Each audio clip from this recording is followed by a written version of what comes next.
It's me, it's MARV, and welcome to my WCPW Stacked results and review. And if you're wondering why I sound pretty exhausted or why I look pretty exhausted, it's because I literally spent the entire day editing, creating the top 10 things you probably didn't know about Sasha Banks video, which I hope you enjoyed, by the way.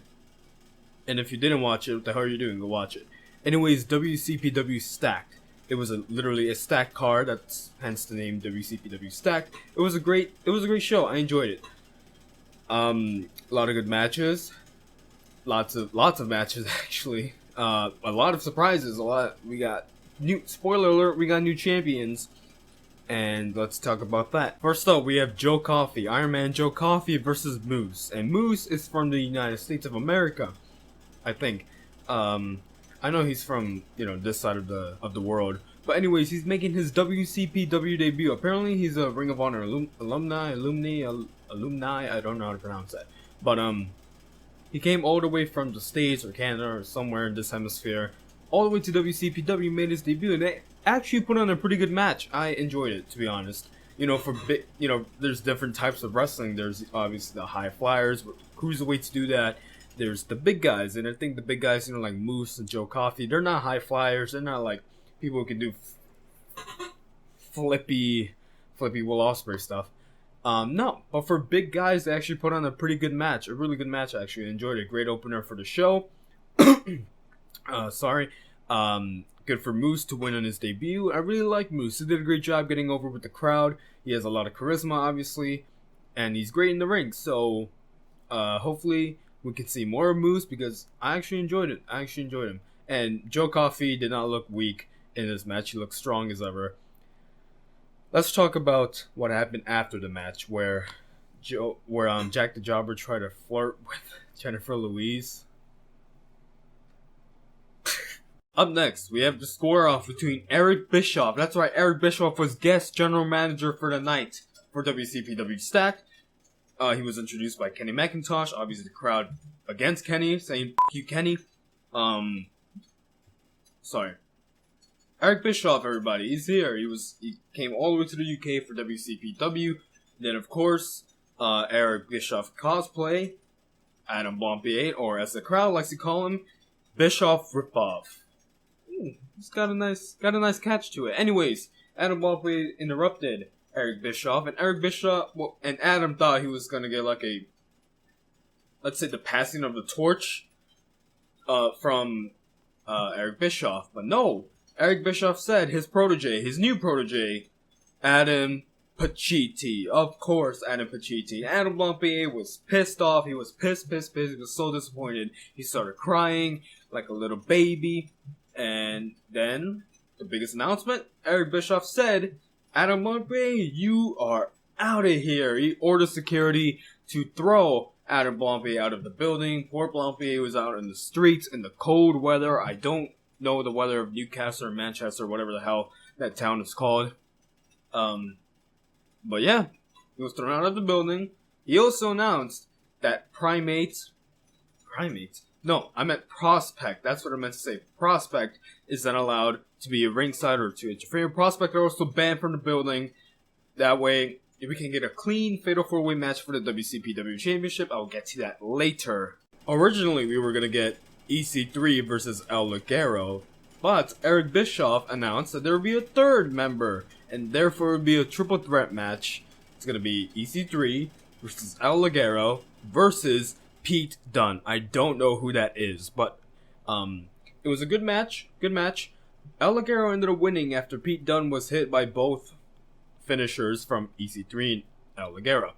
EC3 paid a lot of respect to El Ligero, wearing his cape and then handing it to El Ligero after the match ended. I hope it's not the end of EC3. He's a very talented guy. Like I said, good match. Ending was pretty unpredictable. I thought EC3 was going to win, but no, El Ligero won. After, like I said, Pete Dunne was hit with two finishers, but El Ligero capitalized successfully. Another WCPW debut, Drew Galloway. That's right, Drew Galloway. The same guy WWE dropped the ball with. He's probably the best Scottish wrestler in the entire world. He's definitely one of the greatest British wrestlers in the world. His debut was hyped. It was hyped. Definitely lived up to his hype. He was going up against Doug Williams, another fellow Brit. Stellar match. We saw the finishing move of Drew Galloway, which obviously is the Future Shock DDT. That's how he won the match. Drew Galloway's your winner. He wins. Hopefully, like EC3 is not the last of Drew Galloway. He's a very talented guy, and I hope to see him in the future. Future WCPW champion. Who knows? Maybe. Up next, we have Will Ospreay versus Marty Scurll. I think I said his name right. I hope I said his name right. It was a really great match. Arguably match of the night. In my opinion, I think it is probably match of the night. Alex Shane, or one of the announcers, said it was greatest match in WCPW history. Chill. That's Will Ospreay versus Martin Kirby. But yeah, not taking anything away. This is a great match. What it should be, wrestling. Pure wrestling. Obviously, Marty Scurll was salty. He did not win because Will Ospreay won. But Marty Scurll was salty. He did not win. Refused to shake Will Ospreay's hand. Will Ospreay went for the handshake, and then Marty went, oh, nope, whoops, goodbye, I'm out. My hair's a mess, I know. Shut up. Fresh off his match of the year candidate with Will Ospreay, Martin Kirby teams up with Travis Banks, going up against Liam Slater and his tag team partner Moss. But where was Moss? He was not coming out. Prince Amin came out instead. He said he obviously had nothing to do with Moss. Apparently he dislocated his shoulder. Prince Amin emphasized he did not have anything to do with it. I don't know whether to believe him or not. But Prince Amin then offered Liam Slater to be his tag team partner, but then he swerved him. He did not want to be his tag team partner. But then Gabriel Kidd came out, and Gabriel Kidd stepped up to be Liam Slater's partner. So the team of Martin Kirby and Travis Banks ended up winning after Martin Kirby threw his own teammate out of the ring and got the pinfall victory over Gabriel Kidd. Martin Kirby and Travis Banks are your winners, and I don't know how Martin Kirby is not a face. I guess he's slowly turning face because, you know, obviously off his match with Will Ospreay, a lot of people got behind his back, so I was already behind him because his theme song made me get behind him. So yeah. The introduction of the women's division was held in WCPW a few weeks ago. Now we're going to crown a new Now we're going to crown a new WCPW Women's Champion. I'm sorry for the little slip there of the other wrestling company that I was about to mention. But yeah, Bea Priestley versus Nixon Ewer. Not only was it for the Women's Championship, but it was the last women's standing match. And what's with what coach you complaining about 50-50 booking, yet they do this? I mean, I'm not complaining because Bea Priestley versus Nixon Ewer can easily be match of the year candidate. If I had to be if I had to be honest, the match should have went a little bit longer. It was a great match, but it should have went a little bit longer. Had it been a little bit longer, it probably would have been match of the night. Because Bea Priestley and Nixon Ewer have great chemistry in the ring. They know how to put on a great match. And for the women's championship, for it to mean it that much, it's awesome. Because obviously the last women's standing match, Nixon Ewer, a beautiful German suplex on the chair, a curve stop on the chair, and she basically punted Bea Priestley's head between the chair like it was a soccer ball or a football, like you British people like to call it. Yeah, just kicked her right in the head, and that's what basically ended the match. Bea Priestley couldn't answer the 10 count. Nixon Ewer is their first ever WCPW Women's Champion. Congratulations, Nixon Ewer. You deserve it. After their odd confrontation last week, you know, when Grado was playing Pokemon Go and apparently he went into Primate's locker room, then Primate attacked Grado. They set up a match between Grado and Primate. And of course the feud is over Pokemon Go, what else would it be? Anyways, Grado lost by TKO after Primate had him in the body scissors, and then he just elbowed him constantly like that. And then the referee, he called off the match. Primate is the winner by TKO. That's really it. Finally, the main event, a fatal 4-way for the WCPW Championship. We have Joseph Connors versus Joe Hendry versus Big Damo versus Rampage for the WCPW Championship. And like it was announced earlier tonight, Prospect and Outer Blampier were banned from the building.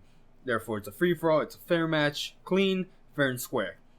Great match overall. I love Fatal 4-Way matches. There's always great excitement. Let's talk about the ending, which was something I absolutely loved. So Rampage and Big Dame will take each other out. After Rampage suplexes Big Dame on the ramp, that's it, they're done for the match. So Joe Hendry and Joseph Connors are left in the ring, right? Joe Hendry goes for the handshake, but then Joseph Connors turns that into a Corrado DDT. 1, 2, 3. Nope, match is not over because apparently Joe Hendry had his shoulder up. So then Joseph Connors started beating Joe Hendry with a chair, with the steel chair. He just started beating him, beating the hell out of him, and would not stop. When he did, he pinned him. 1, 2, 3. Joseph Connors is your new WCPW champion. I'll tell you why that heel turn is brilliant, because it's like storytelling. Obviously, Joe Hendry was probably the more popular man, getting the spotlight, had a huge ego. Remember his team with Joseph Connors? It was like, and Joseph Connors. And so yeah, Joseph Connors, obviously with the frustration built up in him, he just beat the hell out of Joe Hendry, and with that he won the WCPW championship. And I love both Joseph Connors and Joe Hendry, but I don't want Joseph Connors to drop to Joe Hendry just yet. He should have a good run as a WCPW champion. But this heel turn was definitely brilliant. I absolutely love that heel turn. I hope it was a heel turn. It was absolutely brilliant, awesome, great show. And that's it for WCPW Stacked. What do you guys think of the show? Tell me in the comments below. Any support such as liking, sharing, and subscribing is greatly appreciated. You can follow me on Twitter here. Thank you guys for watching. I'll see you next time. Peace.